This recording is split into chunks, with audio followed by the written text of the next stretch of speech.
Hi everyone, Trish from Tap HR here, just with another episode covering ChatGPT. So before I start, if you haven't done so, make sure that you like, subscribe, do all that good stuff to make sure that you get our content on a regular basis. So I thought I'd cover ChatGPT and in particular think a little bit about how it could influence the world of work and kind of whether or not HR professionals should be worried about it, and how it can potentially help HR as well. So for those of you who don't know, ChatGPT is a chatbot that is intertwined with artificial intelligence. So when you go online and you ask it a question, it uses artificial intelligence to be able to answer the question that you're asking. It's great fun and great entertainment because you can ask it lots of different questions. I asked it yesterday what the meaning of life is and got quite an inspired answer back. But you can obviously also ask it work-related questions. So when I've seen it in demos, it's done things like write blogs and specific blogs. It's done things like do research on companies, and as I say, can provide graphics and pretty much do a lot of the things that humans can do. And I think that's probably where there's a little bit of nervousness coming from some people. And me in particular, I'm a fan of the Terminator film. So for everybody else out there, it feels very kind of Skynet to me. I mean, I'm not scared of it in the Skynet Terminator kind of way, but nobody seems to be talking about it in that sense. And I feel like I need to raise that flag. So Skynet. But in terms of the ways that it can potentially help HR, there are some really specific things that it can do. So around recruitment, I played about with it yesterday. It can write job descriptions. So I asked it to write a HR manager job description and it did a pretty damn good job of doing that. You can ask it to write interview questions. I hadn't tried that, but it can do that too. And allegedly it has the functionality to be able to screen CVs as well. So take away some of that kind of admin heavy stuff that we do in HR. And whilst it did a really good job of writing the job description, for me, job descriptions and interview questions need to be really linked to what a company is and its essence and its values. So it provided a really good kind of skeleton and baseline, but I think it's not something where you can use it and just use it and crack on. You're going to need to infuse some kind of humanity into it and more life around your values.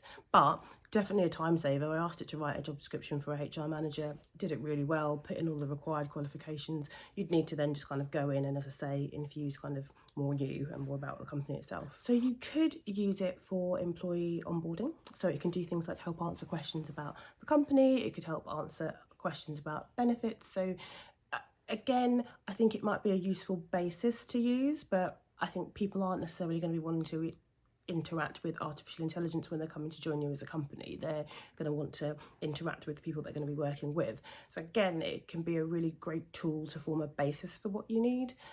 It could help you, for example, write an onboarding booklet or onboarding emails that you're going to send to individuals. But again, you're going to need to infuse in that kind of human element and more about kind of you as a company. Policies and procedures is a really interesting one for me. So at the networking event that I went to, somebody was talking to me about how you could use ChatGPT to write a HR policy. And then they said to me, are you scared? Are you worried? Because obviously there's now this AI that can do what you do.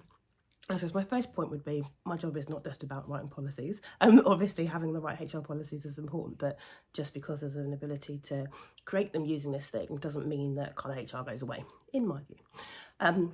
What I would say is if you're going to use it for policies and procedures, is approach with caution. So I asked it a couple of questions yesterday. It wrote some pretty good policies, but it was missing a lot of the things that just come with experience and just come with the fact that when you work in HR, as you kind of grow and move along your career, you will learn things and there are inferences and kind of nuances that you need to add into policies that aren't necessarily within the ACAS guidance. So whilst, again, it provided a really good baseline, I think it approach using it to create policies on its own with caution. But I think, when you're studying for your CIPD or when you're trying to write a policy that you don't have and you want to do it quickly, it's going to give you a really good skeleton for you to then go in, add your experience and kind of infuse a little bit more about kind of the company and how you work. Legal advice, I think, is a really interesting one. So I myself have worked in law firms before, and when I was working in law firms back in the day, they were talking about AI, so it seems like the rest of the world is now catching up, which is really, really cool.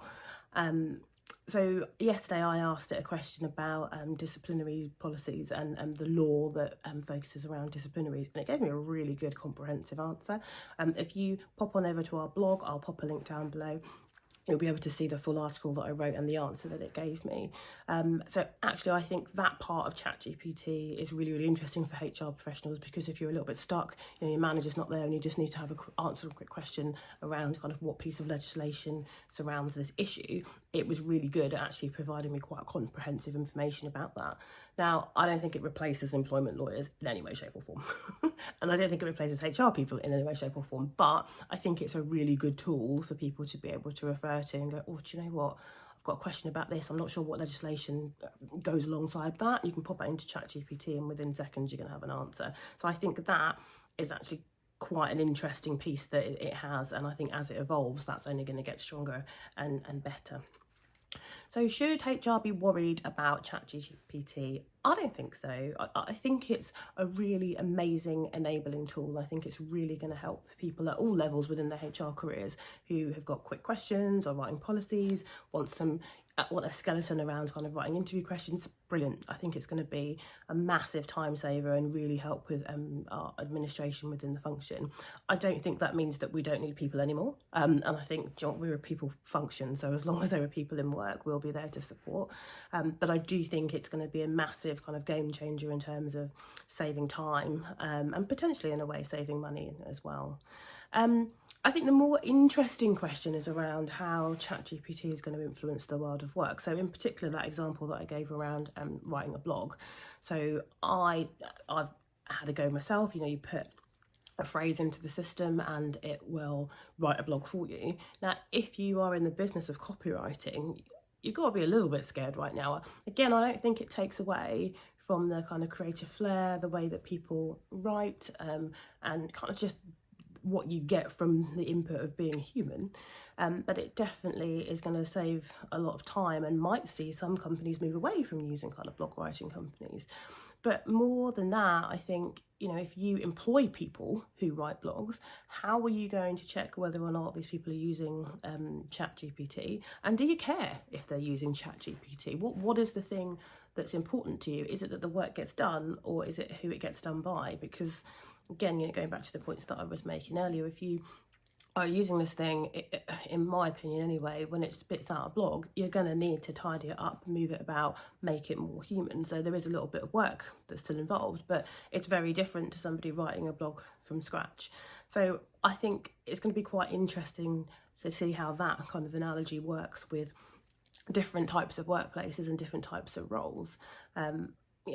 Giving the examples around HR, I'm sure that could be applied to various different roles. So are companies bothered that people are using AI? Does it matter? And how are you going to police that? And where's the line, effectively? I think a really interesting additional point is also around monitoring. So I think in the world that we're working in right now, most of us, I know not all of us, but most of us are working in a hybrid way or working from home. And if we're suddenly concerned about how people use AI within the workplace, are we going to need to be doing a lot more monitoring of what people do? And kind of by virtue of doing that, are we eroding some of the trust that we have in people? So I think there's quite an interesting kind of discussion to be had there around, if people are using AI, are we going to be going through and checking their work? If we check their work and we find they're doing AI, what's the consequences of doing that? Do we want to be a kind of company that's constantly checking people over and over again? Do you know what I mean? I think there's something there that comes from trusting our employees and the way that we work, but also we know there's this thing that can potentially be doing the work for them. So I think there's some interesting discussions coming around how ChatGPT is used in the workplace, and I saw it create graphics that were absolutely amazing. So is there a threat there to people who are doing kind of creative work and work with graphics? So I guess it's, are we happy to have this thing that's going to kind of prop us up a little bit and enable us a little bit more and maybe do some of the work for us? Does that change the way that we see work? Does that change the way that we pay people? I think it definitely brings some quite interesting kind of discussions and thoughts. But overall, do I think ChatGPT is a threat right now? No. I think it's a really amazing enabling tool that's going to help support the way that we work. But I do think there's probably discussions that people need to have and thoughts that the HR profession need to have around how are we going to deal with this, and like how and when are we okay with it being used? Is it okay if it's partially used? If it's not, are we monitoring people? Like all of the kind of stuff that goes with that. So, as always, thank you so much for listening. I really appreciate having your eyes and your ears. Do make sure that you follow us on all socials. I'm all over a bit of TikTok, and obviously I'm here on YouTube, and we do have a podcast as well. As I said earlier, if you've got any thoughts or comments or any additional topics that you'd like me to cover, do let me know. So for now, thanks so much for your time, and hopefully I will see you again soon.